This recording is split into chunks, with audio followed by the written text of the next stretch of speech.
सुबह की नरम धुंध पूरे गांव में फैली हुई थी। रफीक ने मैदान की ओर कदम बढ़ाया। उसके कंधे पर बांस की लाठी टिकी हुई थी। फटे पुराने कपड़े हल्की हवा में हिल रहे थे।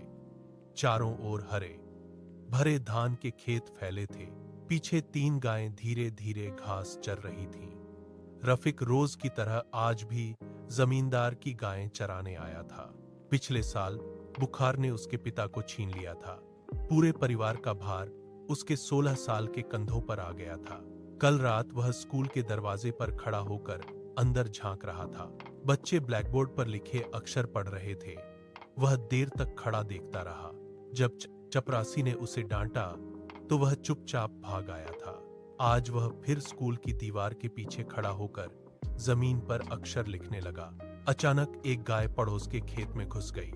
मालिक आया, उसे जोर से डांटा, कागज फाड़ दिया, लाठी तोड़ दी और जमींदार से शिकायत की धमकी दी। शाम को जमींदार ने 1 हफ्ते की मजदूरी काट ली। रफीक घर लौटा, बीमार बहन को आधी रोटी दी, फिर आंगन में चांद की रोशनी में टूटी पेंसिल से फिर से अक्षर लिखने लगा। उसकी आंखें सपने से चमक रही थीं। 6 बजे सुबह सूरज निकलते ही राखल गांव के मैदान में पहुंच गया। वह पूरे दिन मौसम की तेज धूप में गाय चराता है।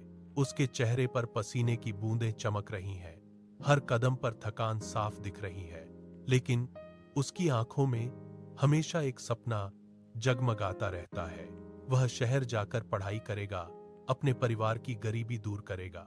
उसके पैर में पुरानी फटी सैंडल है जिसका तला घिस चुका है। कंधे पर एक छोटे से कपड़े का थैला लटक रहा है जिसमें वह दोपहर का खाना रखता है। दोपहर की तेज धूप आसमान से आग बरसा रही है। मैदान की हवा भी गर्म हो गई है। राखल नदी के किनारे एक पेड़ की छाया में बैठ जाता है। वह थैले से सूखी रोटी निकालता है और धीरे धीरे खाता है। नदी के पानी से ठंडी हवा आती है जो थकान को थोड़ा कम करती है। दूर मैदान में गायें घास चर रही हैं, लेकिन राखल के हाथ में रोटी है और आंखों में सपना है। वह अभी भी हार नहीं माना है। शाम की नरम सुनहरी धूप में राखल नदी के किनारे खड़ा है। वह सीधे नीले आकाश की ओर देख रहा है। उसके हाथ में एक फटा हुआ पुराना स्कूल बैग लटक रहा है। नदी के साफ पानी में सूरज की रोशनी टुकड़े टुकड़े होकर चमक रही है। हल्की ठंडी हवा उसके बिखरे बालों को इधर उधर हिला रही है। कल रात गांव के स्कूल में हुई बैठक में शिक्षक ने घोषणा की थी कि शहर में पढ़ाई के लिए नया कॉलेज खुला है, लेकिन राखल के पास कॉलेज की फीस जमा करने के लिए 1 पैसा भी नहीं है। उसके पिता पिछले साल एक लंबी बीमारी के बाद चल बसे और परिवार का पूरा भार उसके कंधों पर आ गया है। वह हर दिन गांव के अमीर लोगों की गायें चराता है। बदले में बस 2 वक्त की रोटी मिलती है। वह एडमिशन फॉर्म को जेब में छूकर महसूस करता है, फिर कदम बढ़ाता है गायों के पीछे। उसने सोचा है आज शाम को गांव के प्रधान से मिलने जाऊंगा, शायद वह कुछ मदद कर दें। एक दोपहर में राफिक अपनी गायों को हराने के लिए कूले मैदान में था। अचानक आकाश पूरी तरह सिकाला बदल गया। हवा की गति तेज हो गई। पेड़ों की शाखें जोर से झुकने लगी। बूंदाबांदी शुरू है और कुछ ही मिनटों में मूसलाधार बारिश शुरू हो गई। बिजली चमकी और उसकी रोशनी ने पूरे मैदान को 1 सेकंड के लिए पूरी तरह से रोशन कर दिया। गायें घबराकर इधर उधर भागने लगी। राफिक को डर लगा, लेकिन वह तुरंत काम में जुट गया। वह एक एक गाय को पकड़कर एक साथ इकट्ठा करने लगा। मैदान की मिट्टी बारिश से नरम हो गई थी। कीचड़ बन गया था। रफीक का एक पैर फिसल गया। वो घुटने तक कीचड़ में डूब गया। उसका पूरा शर्ट और पानी से बह गया। पानी उसके चेहरे से नीचे बहने लगा। वो उठा और फिर से गायों को इकट्ठा करने लगा। एक और बैली हिरी। आकाश इतना जोर से गिरा कि मैदान की जमीन हिल गई। एक खाई बहकर एक खाई की तरफ जा रही थी।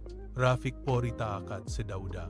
उसने गाय के सींगों पकड़कर उसे वापस खींच लिया।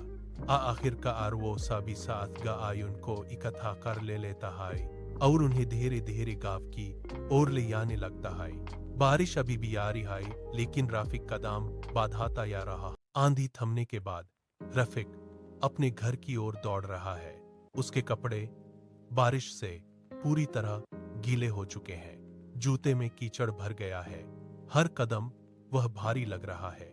वह मोहल्ले की तंग गली से गुजरता है और अपनी झोंपड़ी के दरवाजे तक पहुंचता है। दरवाजे के सामने उसकी मां खड़ी है। बारिश की ठंडी हवा में वह कांप रही है, लेकिन आंखें सड़क की ओर टिकी हुई है। रफीक को देखते ही वह एक कदम आगे बढ़ती है। वह रफीक के गीले कंधों को छूती है और जल्दी से अंदर जाकर तौलिया लाती है। वह रफीक के बालों से पानी निचोड़ती है, फिर तौलिया उसके कंधों पर लपेट देती है। बाहर आंधी अभी भी हल्की आवाज में चल रही है। अंदर हवा शांत और गर्म है। मां चूल्हे के पास रखी हुई मिट्टी की थाली लाती है।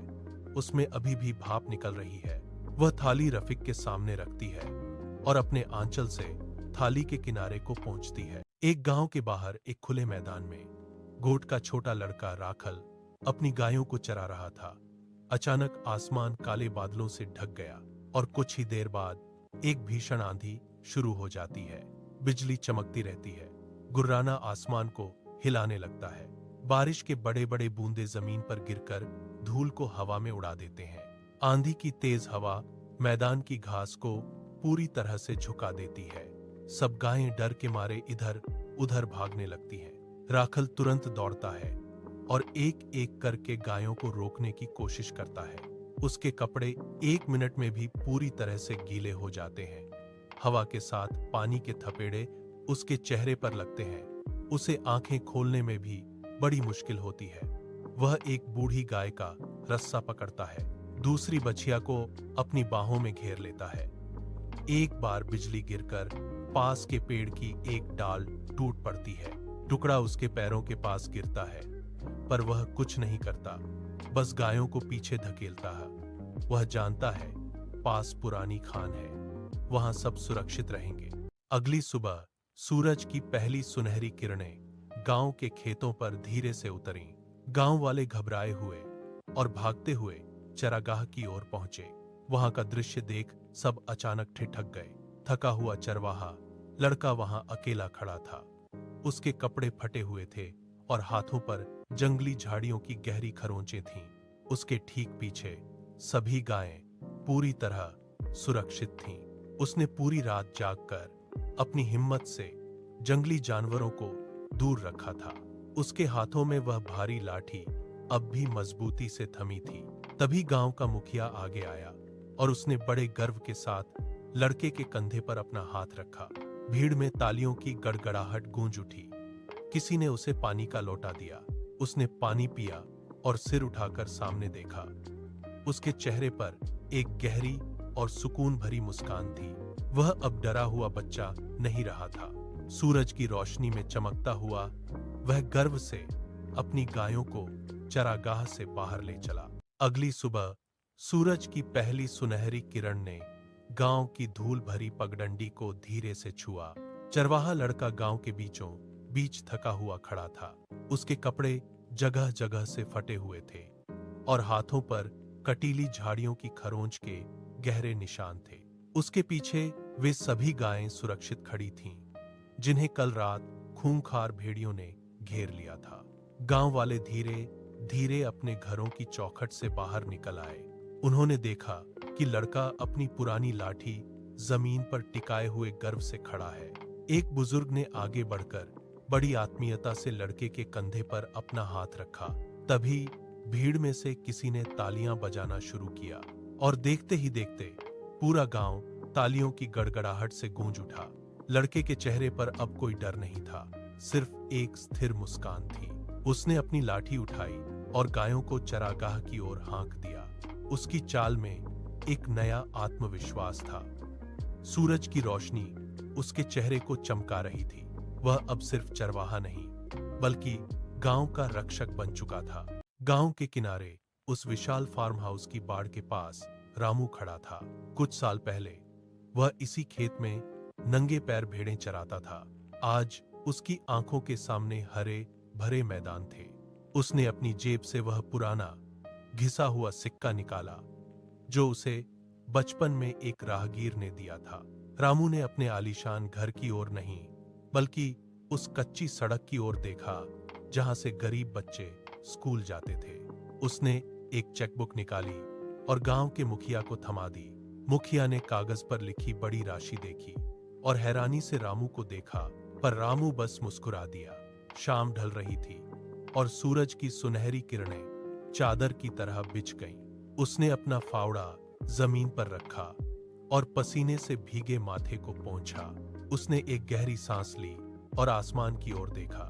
चारों ओर अद्भुत शांति थी और दूर कहीं गायों के रंभाने की आवाज